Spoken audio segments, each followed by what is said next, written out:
Bonjour à tous et bienvenue dans ce nouveau podcast. Salut Kevin. Salut. Alors aujourd'hui, on va parler de quoi Kevin? C'est toi qui vas lancer le sujet aujourd'hui. Alors on va parler de comment est-ce qu'on fait pour avoir un bon son de guitare à l'enregistrement en fait. Bon. Ah ça c'est pas un sujet pour moi.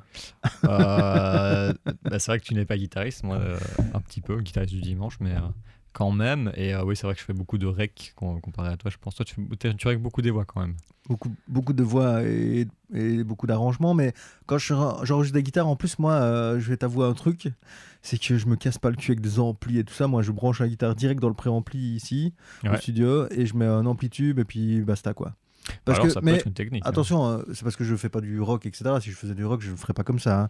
Mais c'est parce que je fais de la variété, donc du coup les guitares sont souvent des éléments moins centraux. Du coup, voilà, j'y vais comme un bourrin. Je suis sûr que la moitié des ingénieurs du son qui nous écoutent vont déjà me hater. Non, en vrai, ça marche assez bien, cette technique. Souvent, on utilise ça pour faire du layering, mais en vrai, c'est une technique. Mais du coup, ça répond pas à ta question de ce podcast. Non, de toute façon, on va partir de la base. Déjà, avoir un bon son de guitare, ça passe par la guitare, de façon générale. Donc souvent, les gens qui font de la guitare, qui débutent surtout, ils voient pas trop la différence entre avoir une guitare pas chère, mais avoir des bons micros sur la guitare, et avoir une bonne guitare de bonne lutherie, on va dire ça comme ça, et avoir les mêmes micros que l'autre. Bon, attends, parce que là, je vais me faire le nul qui va te poser des questions. Mais vas-y, justement. Quand tu parles de micro de guitare, comment ça, de micro de guitare, et tu ne vas pas mettre un micro devant la guitare? Ouais. Et juste, je veux que vous sachiez que je fais exprès l'imbécile. Hein, Non, alors évidemment, il y a plusieurs types de guitares. Donc là, je parlais évidemment de guitare électrique. Les guitares électriques ont des micros qui sont intégrés à la guitare. Souvent ce sont des tu peux expliquer que c'est les petits trucs ronds là. C'est les trucs allongés en toutes vos cordes sur le corps de la guitare. Voilà. Donc, mais je suis sûr qu'il y en a plein qui nous écoutent qui ne connaissent pas la guitare plus que ça et qui ne savent pas. Hein. Oui, c'est vrai qu'éventuellement. Voilà. Parce que toi, t'es guitariste, tu sais. En général, quand tu t'intéresses un peu à la musique, et donc si vous suivez notre chaîne... mais si tu fais de la trappe, tu n'auras rien à foutre de la guitare. Ouais, possiblement. Du coup, voilà, les guitares électriques ont des micros. Certaines guitares acoustiques ont aussi des micros qui sont intégrés dedans, ce qu'on appelle des piezo. Donc, ce sont des micros qui réagissent aux vibrations. Qui sont assez mauvais, hein. De façon générale, vraiment, c'est pas très ouf. Et arrête-moi si je me trompe, mais il me semble qu'ici on a un piezo qu'on peut mettre dans n'importe quelle guitare, donc ça peut s'acheter à part en fait, non? Ouais, le piezo il peut s'acheter à part, il peut se mettre dans la rosace. Donc la rosace, c'est le trou qu'il y a dans les guitares acoustiques. Alors là, c'est déjà un peu mieux parce que du coup, les trucs qui sont intégrés avec l'accordeur dessus, etc., souvent c'est pas de très bonne qualité, ça sonne pas très très bien. Donc voilà. Je te propose de structurer un peu ce podcast et de commencer par parler des guitares électriques, et puis après on fera peut-être un petit chapitre sur les guitares acoustiques. Je crois que c'est le mieux parce que c'est pour pas tout mélanger. C'est ce qu'on utilise le plus souvent en fait finalement. Pour les guitares acoustiques, ce sera très simple, donc on peut terminer par ça. Donc les guitares électriques, donc la première chose à faire, c'est d'avoir une assez bonne guitare. Donc évidemment, on n'est pas obligé d'avoir une guitare à 3000 €. Mais avoir une guitare à 150 €, ça risque de vous porter assez préjudice, même si vous avez changé les micros. Donc c'est possible de changer les micros sur une guitare, évidemment. C'est un peu compliqué, c'est un peu chiant, mais c'est faisable. Alors, je vais encore faire celui qui n'y connaît rien, mais explique-nous un peu pourquoi... qu'est-ce qui change entre une guitare à 150 € et une guitare à 3000 €? La lutherie. Les micros évidemment, mais si on vient changer les micros pour mettre un truc, des micros qui sont sur une guitare à 3000 €, ben là il n'y a plus vraiment la différence. C'est beaucoup la lutherie, c'est le bois utilisé. La qualité du bois utilisé, évidemment. Les finitions de la guitare, si le corps est creux ou plein, ça change aussi. Ça change le son, quoi, évidemment. Ça change évidemment le son. Évidemment, les guitares pleines, il y a aussi des guitares légères, donc creuses, à plus d'un millier d'euros. Hein, mais souvent, quand on arrive au-dessus, c'est plus des guitares pleines ou hollow body, donc semi-acoustique. Bon, on ne va pas trop rentrer dans les détails. Mais en somme, oui, il y a plein de trucs qui changent le son en fait. Et la lutherie, on ne dirait pas que ça change beaucoup comme ça, la façon dont elle a été faite, la façon dont elle a été finie, le bois qui a été utilisé, etc. Parce que c'est les micros qui chopent le son des cordes finalement. Mais en vrai, ça change énormément. Pour avoir fait le test, il n'y a pas si longtemps que ça en fait finalement. J'ai un ami qui a changé les micros d'une guitare qu'il a payé très peu pour mettre des très bons micros. Pas rentrer dans les détails, ce sont des EMG, voilà, ce sont des très bons micros. Et il a acheté à côté de ça une Firebird de chez Gibson, et avec des micros à un prix plus ou moins équivalent dessus. Firebird qui coûte plus ou moins 900 €. Et la Firebird sonne juste absolument mieux. Voilà. Mais tout ça est dû au fait que la guitare finalement est de moins bonne qualité à la base, sans parler des micros quoi. Ouais, c'est ça. Exactement. Et ça, on ne sait pas changer. Hein, non. Mais donc, si, il faut en quand même achetant une autre guitare. Quoi. Ouais, c'est ça. Ouais. Voilà. Donc, du coup, il faut faire attention quand on achète une guitare, même si ça reste évolutif en changeant les micros, etc. Finalement, il vaut mieux acheter une guitare, une meilleure guitare à la base. À mon quitte avis, à ce que les micros soient un peu moins bons et qu'on puisse les changer après, mais que la guitare, comme elle est de meilleure qualité. C'est ça. À mon avis, oui. Après, maintenant, il y a moyen de tirer des bons sons, même du guitare à 150 €. Hein. Ça, c'est vraiment possible. On va en parler juste après. Mais c'est vrai que la guitare, ça joue plus que ce qu'on pourrait le penser. Voilà. Ok. Donc la guitare, les micros qui sont dessus. Les micros qui sont dessus, très important, voilà. évidemment. Et puis après, alors du coup, qu'est-ce qu'on doit faire ? Moi, j'ai une super bonne guitare, imaginons. Je la branche dans mon ordi et puis c'est bon alors, bon, et là, il y a deux façons, évidemment, et même trois façons. Donc, soit on a un ampli, et alors là, ça joue aussi énormément. En fait, l'ampli, il est tout aussi important, voire plus important que la guitare, parce que l'ampli, c'est ce qui va rendre le son. Et donc, si on a un ampli pourri, le son, il sera forcément pourri. Et donc, si on a un bon ampli, là, par contre, ça risque et en plus, d'être assez bon. Quand tu parles d'ampli, il y a tête d'ampli, il y a... Ouais, les amplis, c'est ultra compliqué. Donc, il y a les têtes d'ampli, avec les box qui vont avec. Il y a les amplis combo. Il y a les amplis à transistor, il y a les amplis à lampe, il y a les amplis hybrides. Bref, c'est tout un monde de hardware que si vous voulez découvrir, je vous conseille de vous renseigner. Mais donc, évidemment. on pourrait résumer ça comme pour n'importe quelle prise de son, évidemment, il faut que la source soit bonne. Peu importe la source, voilà, il faut qu'elle soit bonne. Exactement ça où tu voulais en venir. T'as vu comme je t'aide. Exactement, voilà. Donc oui, il faut que la source soit bonne. Évidemment, si vous avez une source qui est mauvaise, vous ne pourrez jamais rien en faire. Si vous enregistrez quelque chose qui sonne mal, ça sonnera automatiquement mal à la fin. D'ailleurs, je vais extrapoler un peu pour donner un conseil à tout le monde, mais en musique, en studio, si vous avez tous vos éléments qui sont des Rolls-Royce, mais que dedans, il y a un élément dans la chaîne audio, il y a un élément qui est l'ADA, qui est pourri, quoi, et automatiquement, tout le reste de la chaîne sera en tout cas vachement plus... sera pas de bonne qualité. Moins bon, sera moins bon. Ça. Donc, il vaut mieux avoir une chaîne qui est toute moyenne. Exactement. Et ça sert à rien d'avoir une chaîne totalement pourrie de A à Z et d'avoir un bon élément dedans, qui est Rolls-Royce. Ça sert strictement à rien. Absolument. Donc il faut toujours avoir la chaîne plus ou moins équivalente. C'est-à-dire que si c'est tout moyen, il vaut mieux tout moyen. Ouais. Que d'avoir voilà. C'est ça. Je suis totalement d'accord. Et surtout que le haut de gamme, je suis pas vraiment pour. Donc moi, les guitares à 3000 €, je trouve que c'est pas utile en fait. Parce que au bout d'un moment, le bois utilisé, c'est le même, la lutherie utilisée, c'est dans le même pays, dans la même usine. C'est beaucoup de branding et de trucs comme ça, quoi. Ça joue aussi, mais je peux t'assurer que moi, j'ai fait beaucoup de magasins de musique avec un guitariste notamment, qui a essayé des tas de guitares. Et je peux te dire que les guitares où il jouait à peine, tu disais waouh, c'était toutes celles, pas toutes justement, mais celles qu'on se disait waouh, elle avait tout un prix exorbitant. Ouais, mais pour moi, la bonne frappe pour une guitare, c'est aux alentours de 1000 €, tu vois. Pour moi, ça c'est déjà vraiment très bien. Une guitare qui coûte presque 1 millier d'euros, un peu plus qu'1 millier d'euros, elle va déjà sonner excessivement bien. D'ailleurs, la plupart des gens qui font de la guitare professionnelle, c'est ça qu'ils ont, à quelques exceptions près. Je peux penser notamment au guitariste des Arctic Monkeys, qui est aussi le chanteur, Alex Turner. Lui, il tournait à l'époque avec une Stratocaster qui coûte 700 €, quoi. Une Fender Stratocaster qui coûte 700 €, et son son était très très bon, il n'y a aucun problème. Ça faisait un peu garage, mais c'était voulu, quoi. Ça dépend aussi du son qu'on veut, évidemment. Et à part les ES de chez Gibson, qui coûtent 3000 €, qui valent vraiment le coup parce qu'elles sonnent juste excessivement bien, c'est un des meilleurs sons que j'ai entendu. Et peut-être les D'Angelico, c'est une marque qui commence à faire son trou, qui existe depuis très longtemps. Elle faisait des guitares de jazz à la base, et elle commence maintenant à faire des guitares un peu plus grand public, qui sonnent vraiment aussi très très bien. Je pense que les Fender à 3000 €, ça sert à rien, quoi. Une Fender à 1000 €, c'est déjà très très bien, quoi. Ok. Bon, on a une autre source qui est bonne, et puis après... C'est ça, je sais même plus ce qu'on disait juste avant. Mais oui, évidemment, donc une bonne source. Et si on n'a pas une bonne source, on y vient après, il y a une deuxième solution, mais il y a une bonne source. On va évidemment mettre un micro devant, donc il faut aussi que le micro soit pas trop mauvais. Mais qu'il soit égal à la qualité de la chaîne. Qu'il soit égal à la qualité de la chaîne. Et à ce moment-là, il va falloir chercher le sweet spot de l'ampli. Donc comment on fait ça, en fait ? On a quelqu'un devant l'ampli avec un micro qui porte un casque pour suivre vos instructions. Vous lui demandez de bouger le micro autour des baffles vraiment les haut-parleurs de votre ampli. Et lui, il va essayer plein de positions différentes et vous choisissez la meilleure. Il faut savoir, moi j'ai beaucoup pratiqué ça aussi au début ici au studio, c'est que 1 centimètre et ça change complètement le son. Hein. Ça change carrément, ouais. C'est hallucinant. D'ailleurs. C'est hallucinant. Ouais. En fait, on croirait pas, mais en fait, ça change vraiment beaucoup. Si vous mettez votre micro vers l'extérieur du haut-parleur, du cône, ça va sonner plus basse. Et si vous le mettez plus proche du cône central, le plus petit cône, eh bien là, ça va sonner beaucoup plus agressif. Et pourtant, le haut-parleur, il fait quoi? Il fait 10 cm de large, quoi.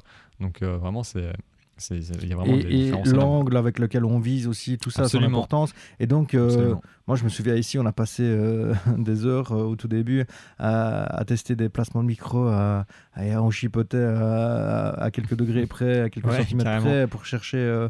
Et c'est hallucinant vraiment les différences qu'on peut avoir. Totalement, ouais. Quand on tourne à 45 degrés, on a une bonne... un bon mélange entre la douceur et l'agressivité. Si on est droit devant, on est hyper agressif, et si on a 90 degrés, c'est très doux.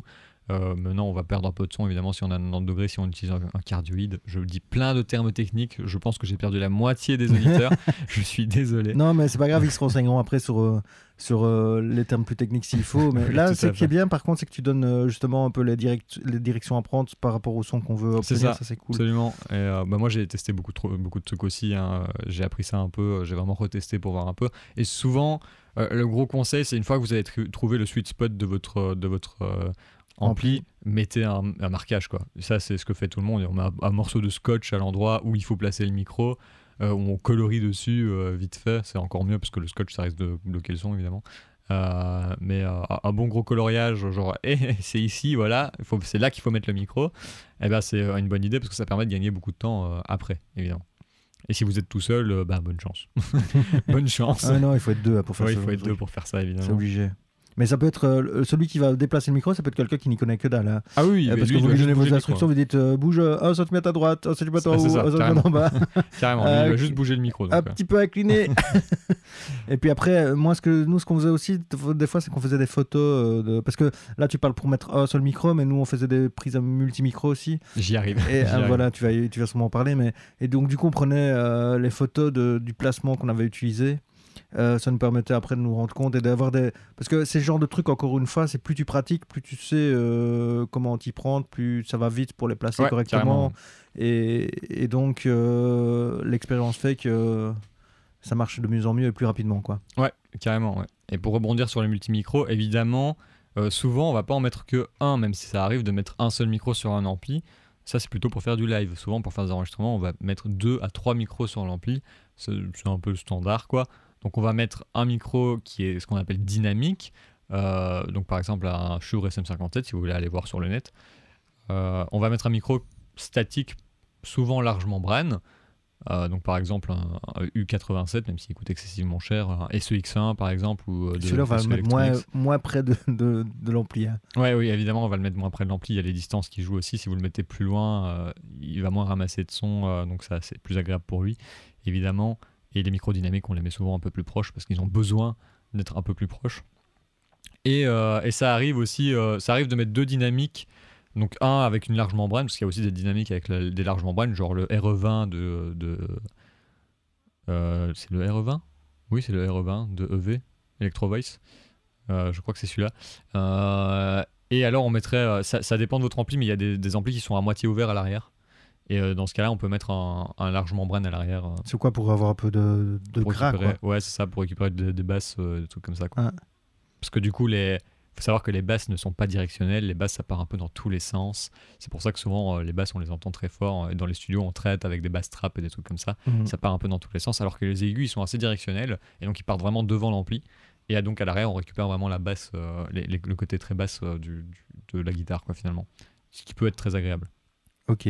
Voilà, mais ça, c'est une prise de son. Là, c'est vraiment très professionnel, quoi. On parle vraiment d'une guitare pro qu'on va dans un titre fini et tout ça, quoi. Mais si on est chez nous et qu'on va enregistrer une guitare, on n'est pas obligé de faire tout ça. On n'est absolument pas obligé de faire tout ça parce que là, on en a vraiment pour des milliers d'euros de matos, là, pour le coup. Donc, évidemment, tout le monde ne sait pas faire ça. Et donc, la deuxième technique. Ah oui, juste rajouter un truc. Évidemment, dans cette technique qu'on vient d'évoquer, ce qui est cool aussi, c'est de brancher la guitare sur une DI, donc un boîtier de direct, pour avoir le son non amplifié, qui vient pas de l'ampli, qui vient juste de la guitare, et l'enregistrer en même temps. D'un côté, ça va permettre de faire éventuellement du layering plus tard, et pour faire de l'édition, c'est ultra pratique, parce que les guitares disto qui sortent d'un ampli, c'est juste un gros boudin au niveau de la waveform, donc au niveau de votre dos, ça va juste ressembler à un gros boudin. Donc si vous devez couper dedans pour remettre des choses rythmiquement, c'est impossible. Donc, Mais ça permet aussi de faire du... J'ai oublié le terme technique, mais de repasser le son dans du le... reamping. Du reamping, voilà, c'est ça que je veux dire. Carrément. Donc ça permet finalement à l'ingé son, si tu laisses ton ampli au studio, ça permet lui de faire des montages décalage et que ce soit encore plus propre, de repasser le son de la guitare comme s'il le rejouait, mais tout calé dans l'ampli, et ce qui fait que le son sera de meilleure qualité. Exactement. Souvent c'est des astuces que les gens ne connaissent pas, mais l'édition sera vraiment meilleure si elle est faite sur la guitare clean. Sur la guitare clean et qu'on le réenvoie finalement comme si on le rejouait dans l'ampli. Absolument, et ça peut aussi servir à faire des doublages, des trucs comme ça évidemment. Et ici on a au studio un boîtier qui s'appelle, je ne sais plus comment, un truc de reamping justement. Attends, je l'ai là tout près. Attends. On va faire un truc en live.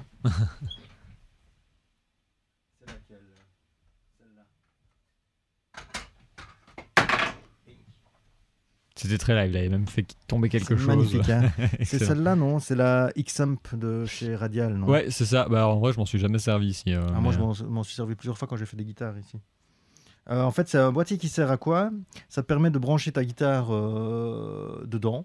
Ouais. Tu ressors dans l'ampli. Ouais. Et en parallèle, tu ressors dans ta carte son de l'ordinateur. C'est ça. Bah, ce qui permet finalement d'enregistrer les deux sons. Et tu peux repartir après de ta carte son, renvoyer dans le boîtier et renvoyer dans l'ampli. C'est ça. Alors, je crois que c'est pour les problèmes dommage ou je sais pas quoi. Ouais, la résistance. Ouais. Tout à fait. Parce qu'en fait, quand tu enregistres la guitare dans ton ordinateur et que tu la ressors, elle n'est pas à la même force. Ouais, c'est pas la même résistance. En fait, ce qu'on renvoie de notre carte son, ce n'est pas les mêmes ohms que ce qu'on envoie d'une guitare, et donc forcément dans l'ampli ça sonne différent, et donc mettre une DI c'est une bonne idée. Voilà. Et il y a un dernier truc avant que tu ne passes à l'autre méthode que tu n'as pas parlé, mais c'est les préamplis, parce que ça a quand même aussi toute son importance dans la chaîne. Évidemment, quand on enregistre, on passe souvent par un préampli, et le préampli va donner une couleur, et cette couleur-là est évidemment très importante. Donc le micro avec lequel on enregistre passe dans le préampli. C'est ça. Et là aussi, en fait, le choix du préampli va donner une couleur encore différente. Donc moi, c'est un truc qui me prenait vraiment la tête, finalement, quand je faisais des guitares avec les amplis et tout ça. Finalement, c'est pour ça que je ne me prends plus la tête. Moi, je passe tout dans l'amplitube, mais c'est finalement, tu as tellement de choix possibles à chaque étage que ça devient compliqué. Là, les prises de guitare, je crois que c'est un des trucs les plus compliqués, en fait. Vraiment, les prises de guitare, il y a tellement de choses à gérer, c'est très très dur. Vraiment, avoir le son parfait, ça prend énormément de temps, en fait. Des fois, on n'a pas le temps, donc évidemment, on fait autrement. Mais vraiment, il faut tester chaque truc. Et même quand on sait faire tout le setup exactement comme il faut et tout, ça prend quand même un moment. Donc franchement, moi, je crois que c'est un des trucs les plus compliqués que j'ai eu à faire. Les prises de guitare, au niveau des prises, c'est vraiment très complexe, je trouve. Ok, juste une petite anecdote moi que j'ai envie de rajouter, c'est que j'avais pas encore le studio ici, je ne travaillais pas encore dans le milieu du studio. J'ai eu une première expérience où quelqu'un m'a emmené dans un studio à Wem, La Chapelle, qui s'appelle ce studio, qui est bien connu ici en Belgique. Et je pense que c'est même un des plus gros studios de Belgique.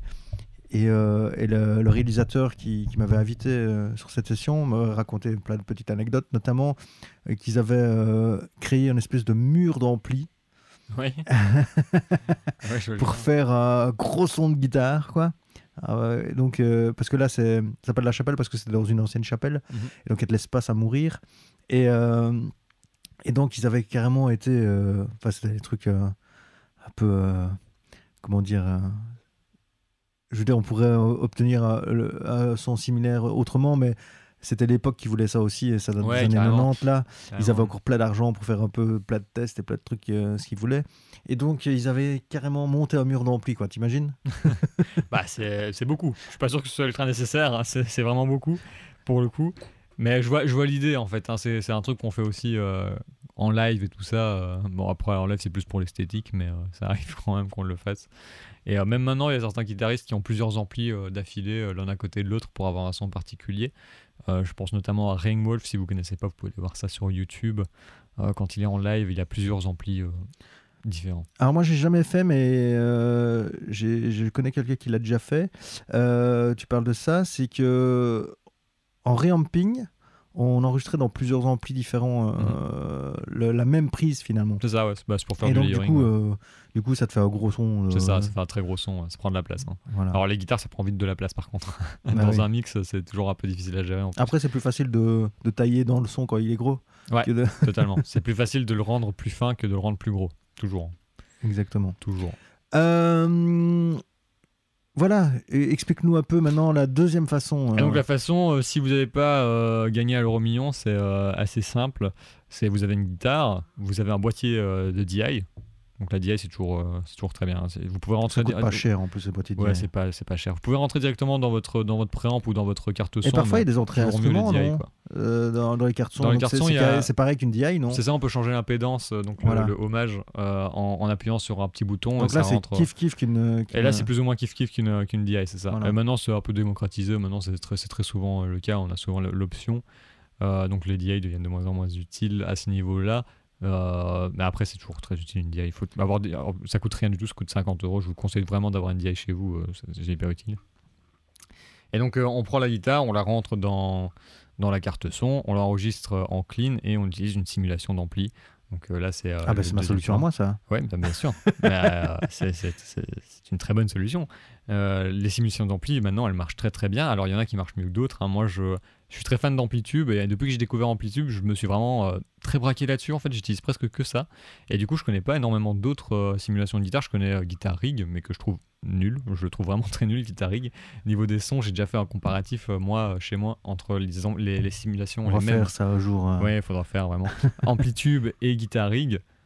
Amplitube sonne juste mieux dans tous les cas, quoi. Bah, Ouais. on ne se connaissait pas à l'époque, mais on a ici Guitar Rig et Amplitube. Et au début, je testais chaque fois les sons des deux côtés. Et maintenant, je ne teste plus jamais Guitar Rig parce que Ouais, non, dans c'est- 99% des cas, j'utilise Amplitube. Donc, Ouais, du coup, maintenant, je vais Amplitube même est juste pouvoir- mieux. Hein. Amplitube est juste mieux fait que Guitar Rig. Voilà.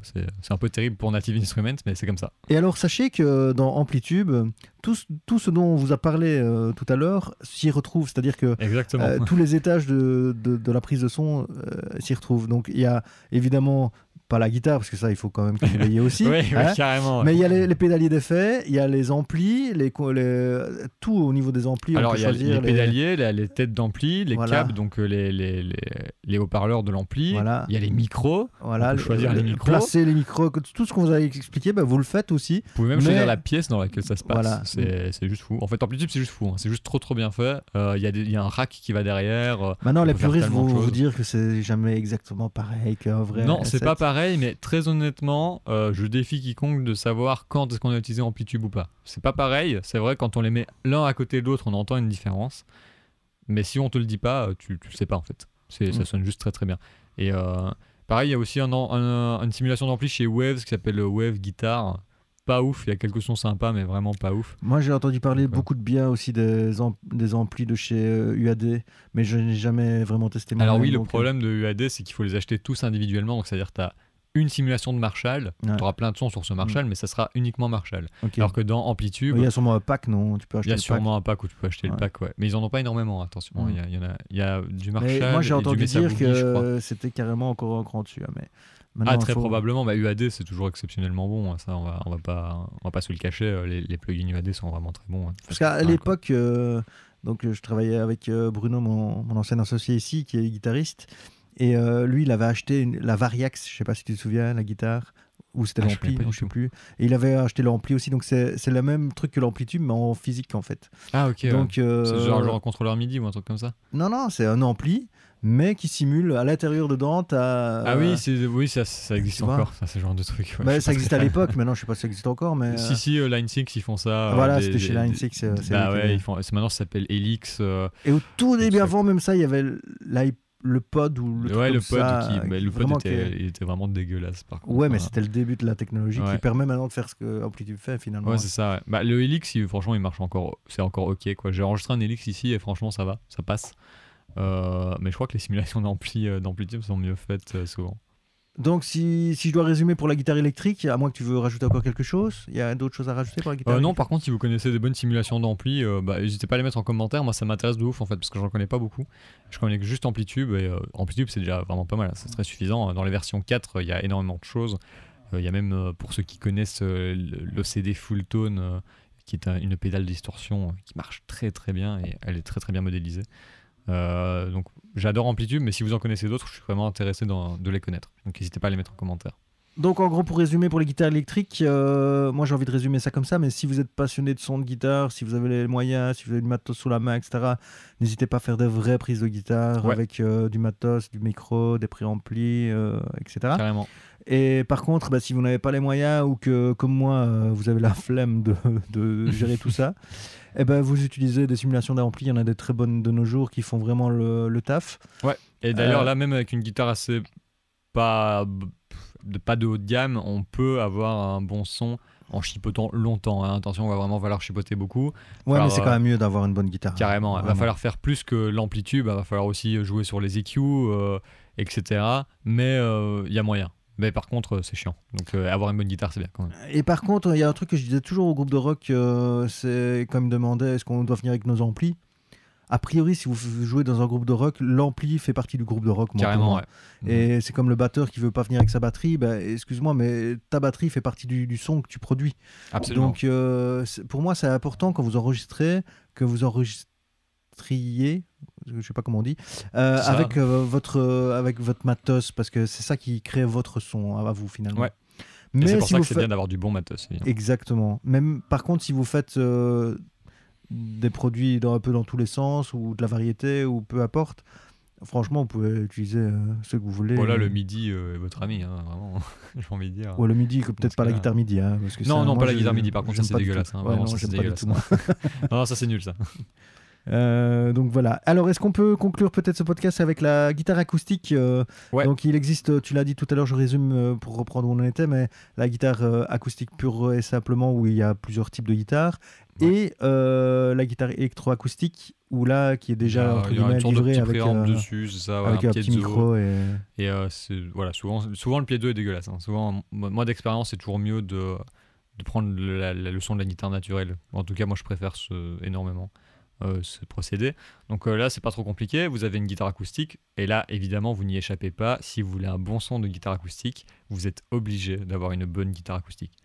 Y a vraiment pas. Si vous avez une guitare acoustique qui coûte 150 €, même en la prenant avec un micro devant, bien ça va sonner nul, quoi. Mais il y a pas d'autre choix en fait. Tout à l'heure, je te parlais que j'avais écouté beaucoup de guitares et que vraiment les plus chères ressortaient, enfin non, quand elle ressortait du lot, c'était une plus chère.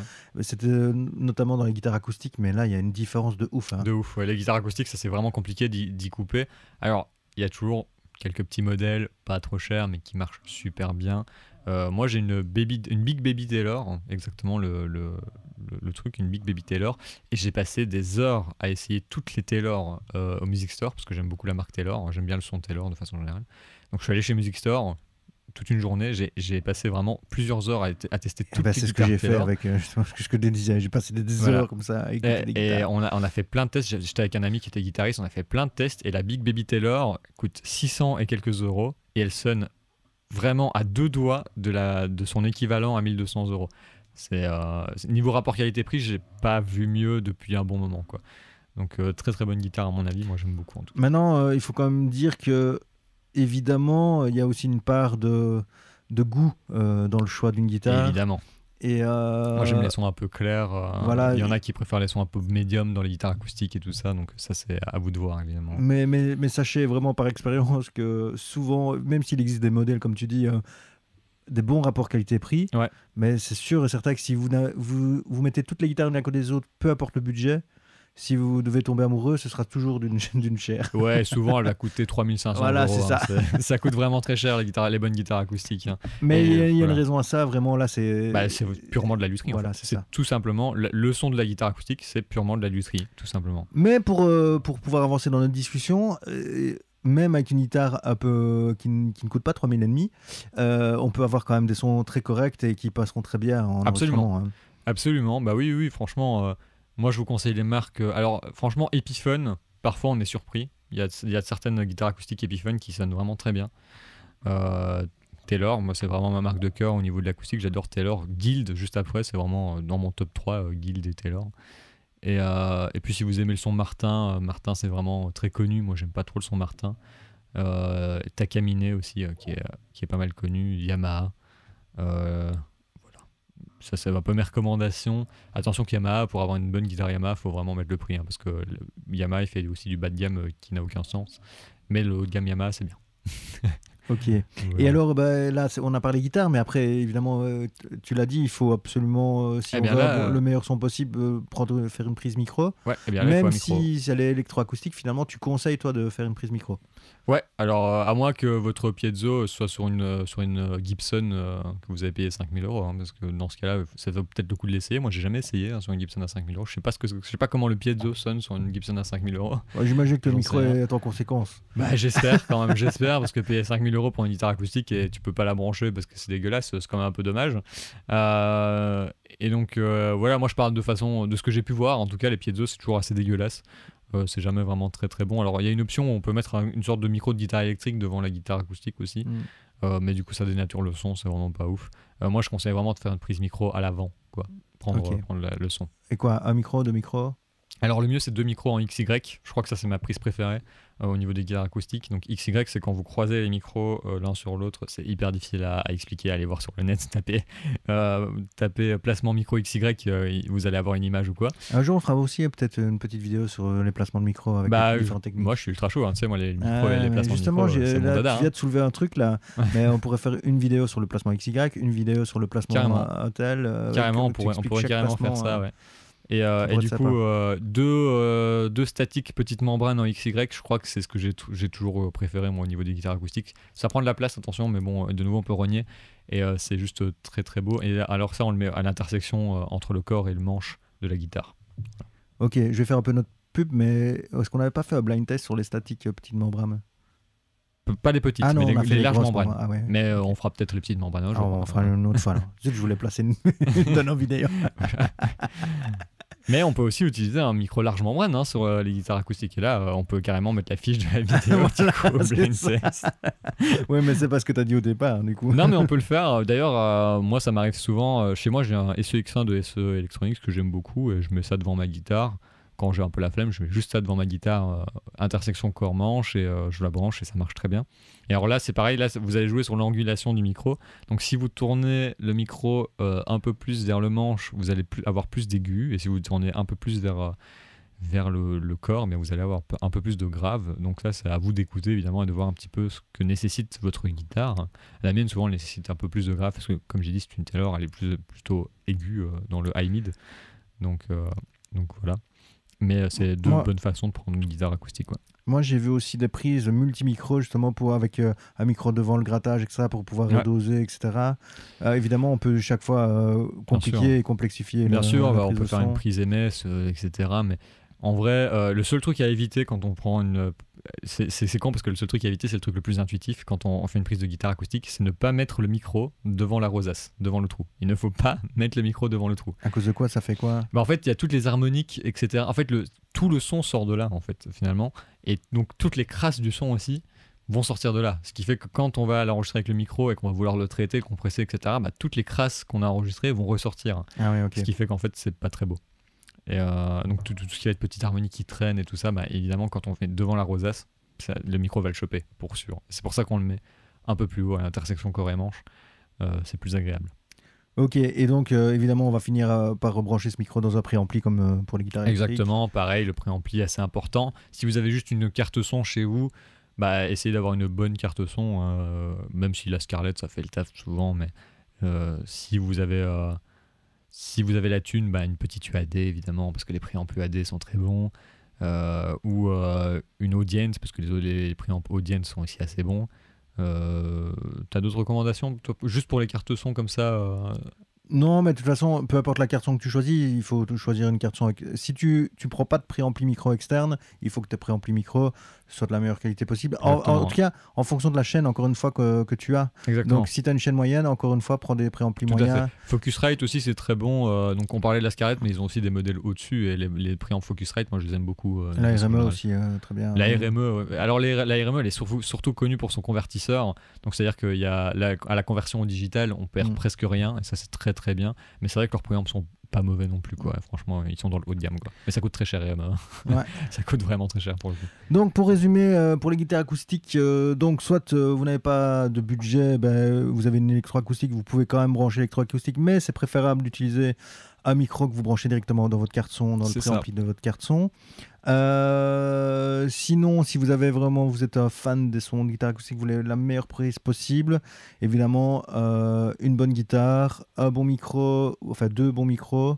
Ouais. C'est mieux. Je résume, hein. Placé C'est dans ça, de bien sûr. bons préamplis et ça fera le taf évidemment. Ouais, et alors, grosse mention au plugin, c'est la Guitars de Waves, parce que si vous n'avez pas un très beau son, vous mettez un C'est la Guitars, vous choisissez un preset, et ça va marcher. Voilà, voilà, grosse mention à ce plugin pour tous les débutants, n'hésitez pas à l'acheter, parce qu'il vous servira beaucoup si vous faites des prises de guitare. Voilà. Ok, un petit mot de la fin. Bah, je vous souhaite de très bons cocktails avec votre guitare dans un hamac, je ne sais pas comme vous voulez. Et je vous souhaite un très bon appétit. Et salut! Ciao. Qui est-ce qui a essayé de m'appeler?